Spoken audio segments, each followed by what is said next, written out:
Welcome back to Faith in Practice, and today we're going to be continuing our Biblical Theology series with the main storyline of the Bible. We'll be opening up our series with Genesis 1 through 11. So we open up the story in Genesis and we're immediately introduced to God. And this God is not just any God, he is the one and only God, and that's quite clear in the creation narrative. The biblical creation story is very careful to avoid the idea that this is one of many gods. So there's a small example. The nations around Israel, they worshipped a number of gods in their creation stories. They usually had the sun in there, Shemesh, the moon in there, Yareach. And the biblical creation story emphasizes that this is the only true God by not even mentioning their names, lest there be any confusion. So it's the greater light and the lesser light. And this God creates man in a perfect paradise in the Garden of Eden. But this perfect paradise clearly doesn't last forever. And man rebels against God and is kicked out of the garden. And in Genesis 3:15, God makes a promise. So he kicks them out of the garden, but that's not the end of the story. So moving into Genesis 4, we are immediately introduced to Abel and Cain. You might know this story. And it's pretty clear that Abel is the carrier of the promise. He's the one whose sacrifice pleases God. He's devoted to God. And Cain's sacrifice is rejected. And so you think, okay, Abel's the guy. That's going to be the one who's going to somehow carry on this salvific line, if you will. And the problem is Abel's line fails because Cain kills him. So you think, all right, well, we have Cain and Abel. Abel's dead. Maybe Cain's kids will at least be nicer. Maybe they'll be a little nicer than their old man. Who's gonna carry the baton on? But as you go through Genesis 4, you'll see that Cain's line utterly fails. So by the time you get to Lamech, they're killing people for minor injuries, and he brags about this towards the end of Genesis chapter 4 and says that if Cain's curse or Cain's revenge is sevenfold, mine is 77-fold. So it's the utter failure of Cain's line. And so that's a pretty bleak end to chapter 4.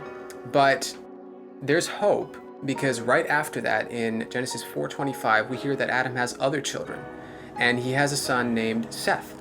And we read about Seth, that the Lord has appointed for me an offspring in Abel's place because Cain killed him. So that brings us to the end of chapter 4. And as we enter chapter 5, we read about the line of Seth.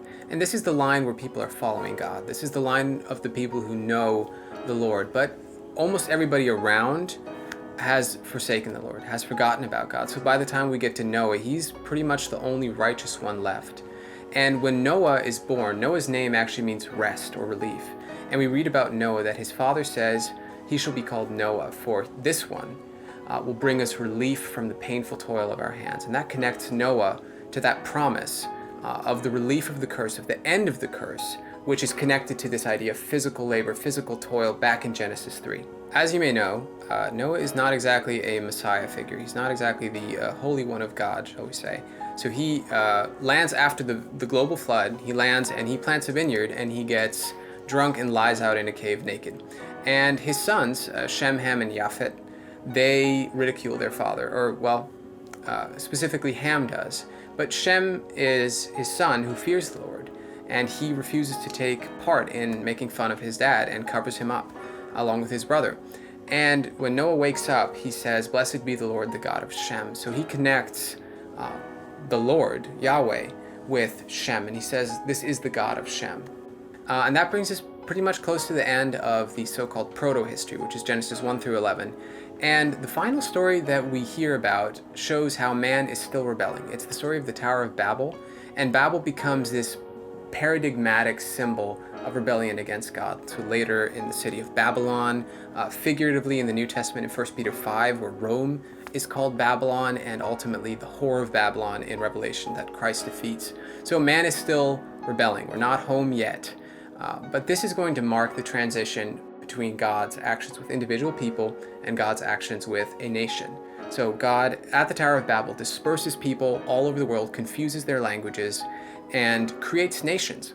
And we're going to hear more about how the story progresses through the line of Shem and God's election of a chosen nation, God's actions with Abraham. So we're going to hear more about that next time when we talk about the patriarchs, not the patriarchy, in Genesis 12.